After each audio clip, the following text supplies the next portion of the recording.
승부석 2. Then his Colossi buy time for one more round of Warpins, and he kept doing this over and over and over again until eventually Maru's worse economy was not allowing him to trade efficiently, and Stats was making too many units. Yeah, for sure. Guys, we're going to jump into game number 5 right now. Get out there, tell your friends that Stats versus Maru on Galactic Process is happening right now.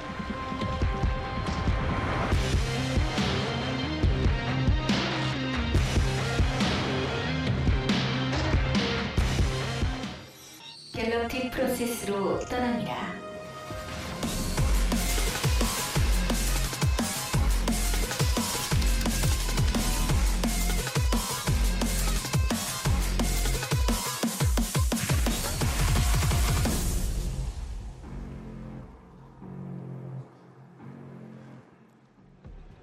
Here we go, guys. Game number 5. And what other player to proxy in a game number 5 but Maru himself, the player in the bottom left, the green Terran. Let's see what he wants to go for here. Only one SCV has gone out, in fact. It looks like he was about to send another one, but decided against it. Went back and made a gas. One Rax Reaper, basically, what we've seen him do already against Classic. Classic just went and scouted it, shut it down super hard. Goes into 2 gases, so he'll be transitioning into factory tech right afterwards, unless he adds a second barracks here and a third, which would be super all-in, but I don't think that's what his plan is. The gas timing doesn't really line up as well for that. We do see the probe come out here. We'll see if Stats scouts, because Maru, already showed this build before. Does not scout, just go back into the main base. Both players' tournament life on the line in this game 5 here, and the first Reaper will be started. Gonna send the SCV. The SCV could bunker here as well. I think he's considering it. Looks like it, and this is the funky thing about this map. You know, there's so much space outside the main to proxy like this that's so close to the main, but it's very hard to scout if you don't send out a probe. Yeah. And obviously, if this bunker finishes, by the way, if you're not a regular StarCraft viewer, you don't know this, the Nexus cannot see that bunker. It's not like Stats is just not paying attention. It just doesn't have enough vision, as you can see here. Building structures while they're actually warping in give very little vision. Now, this looks like a normal timing because he sent it in a little bit delayed here.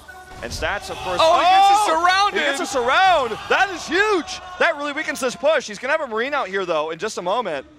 And back at home, he has that factory nearly completed. Look at Maru's face in the camera. He is not happy about that one. Giving a little bit of a chuckle there. He knows he's pretty frustrated about that loss. You know, this early on in the game, there's not that much to micro back at home, or macro back at home. There is some stuff, of course, building that factory, making SCVs. That's about it. So just a bit of a miscontrol there on that, he does not target the Marines in time, by the way. A bit of a mistake here by Stats, and this Adept is taking a lot of damage. Magfield Accelerator on the way back home, and this Cyclone. He's getting 2 pylons down as well. He wants to overcharge those to stop this bunker. There's only 1 SCV here to repair. But if he keeps his Mothership core out too far and the Cyclone snipes it, he may lose the game off of that choice alone. Okay, gonna salvage this bunker, back off. He's got Magfield Accelerator Cyclones coming up here. And this is the right choice, I feel. Just rallying Marines out to die would never get much value here. Losing that Reaper, though, really, really hurt him. Immediately lands that Rax again. Looks like, at least. Yeah, I hope think he's making the units out of that. He's not for now. He's going to either land it or he's going to use it for vision for the Cyclone to get lock-on range on the pylons. Oh, nice move. Stats knows just what Maru is up to, just how to stop reinforcements. He's encountered the build before. Now here comes the Cyclone. Over here, going to kill this Adept, and in fact, the Marines will live as a result. Okay, I like this choice to commit to the Shade. He's going to lose this one anyways. Kill the Marines, weaken the push, and weaken the Cyclone. Is Adept not going to get away? Oh, he wastes the lock-on, though. That's kind of significant. Yeah, I guess he's going to wait for the second Cyclone to come over here anyway. He's got another lock-on here, very low cooldown, and he is using that Rax just for vision. Yeah, he wants to get he needs that vision of this pylon so that he can lock on here. Magfield server is done now. The pylon's gonna go down a lot faster. He doesn't have any SCVs to repair with this, and he's also making SCs to get home. So this is not all in, but this is very frustrating pressure to deal with as a Protoss who doesn't have Blink or even really a whole lot of units on the ground in general. Magfield Accelerator is done. These Stalkers take so much damage. He's gonna lock on a 2. 2 dead, and he's actually attacking these Stalkers that are already, warping in here, so they're going to be damaged before they can even fight. And he can just kill this pylon. The second one will come up here in a second. Notice how patient Stats is being with these overcharges. He wants to make sure they get the maximum amount of value. A third Cyclone comes over. How many lock-ons does he get? Okay, he targets specifically the pylons. He's using this Barracks Revision. Doing a lot of damage, gets one pylon. This one is, I think, just a little bit low. Yeah, and so many overcharges are used here. What's going to be left over for the Liberator in the back door? It's two of his only mining bases right now. The War Prism, such a key unit against those Cyclones. He does have one more overcharge. Only kills one probe in total. And the Barracks goes down, so no more vision. And obviously, as you mentioned, the Warp Prism is basically the direct counter to the Cyclone because it stops lock-ons. And Maru has to kind of go back home now and transition. And unfortunately, Cyclones don't scale really well into the mid-game. I mean, they will help him defend follow-up attacks and, make this Warp Prism unable to really find damage, barring a mistake from Maru. So that's good for him. He needs to build his SCV count up. He needs to, rebuild his bio, and he needs to get Stim. Stats in a pretty good position, though. He lost from that a few Stalkers. Well, all he really lost was pylons overall. I mean, he didn't lose very many probes. And he never lost control of his Nexus or his mining. So very well held. And now he's got Colossus Tech or Disruptor Tech, depending on how he wants to use this. I would imagine Colossi would be the better choice. Disruptor's a little bit risky at this point in time.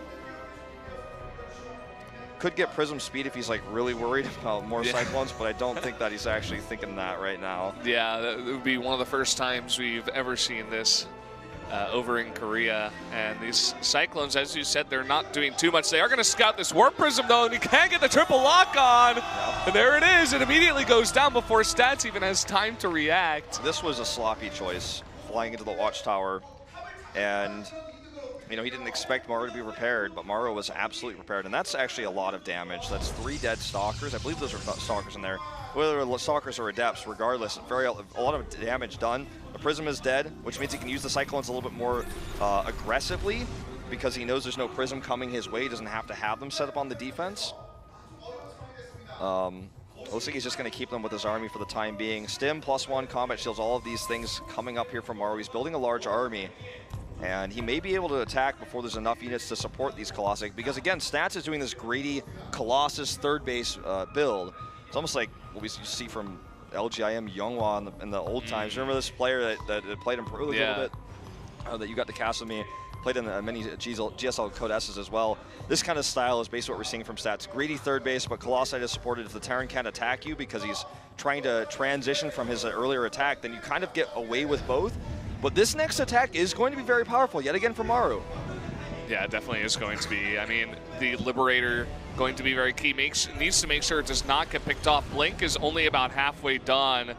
Boosting forward now with the tank. Wants to get that position here on the ramp first and foremost. Get those tanks on the low ground. This map, much like Frozen Temple, does have a ramp such as this where you can, put it on the low ground here. Cyclone's now coming forward, trying to get some poking hits to start the fight.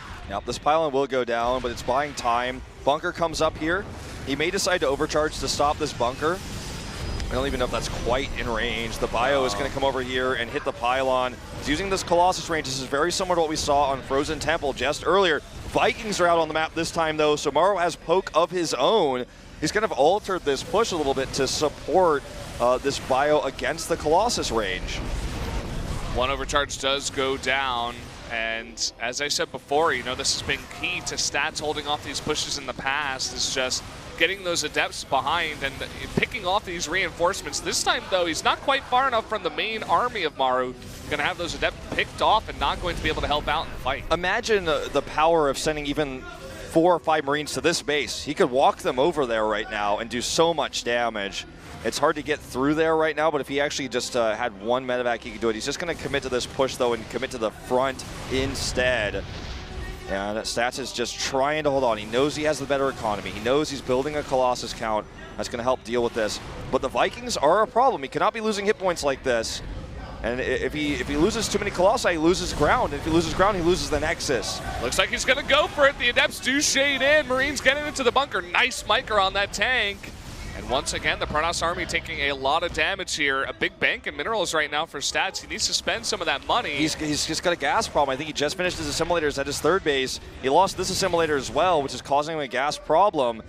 And he's about to be in range of this Nexus. One slight move forward and we will be in range of the Nexus. Stalkers are trying to find value, not able to do so. They pick off one Viking. They do blink back, and as you said, the tank getting closer and closer. Gonna pick off one more pylon. Pylon's being remade in the back. He needs that just for supply at this point. He is in range of the Nexus now. The Siege tank is hitting the Nexus, and even the probes now. The Viking count is insane as well. He has 7 Vikings right now, just poking the Colossi.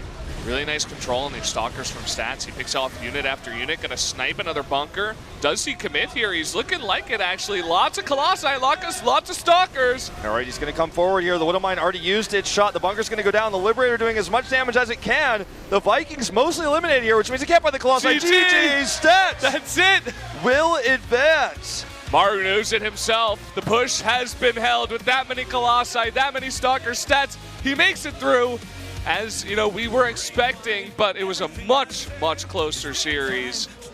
Very, very well done there in that matchup. Maru, he played a great series. He doesn't look too beaten up over it after all. He knows Stats is a very strong player, but he was so close, Matt, to making it into the round of 4. Well, that is it for Maru for the year. He's not qualified for BlizzCon, and this is basically the last tournament. He said it in his interviews. This is his last tournament, and he drops out here in the round of 8. It's a sad story, but this is where he falls, is defeated in this first best of 5. Really strong pushes, but Stats never losing.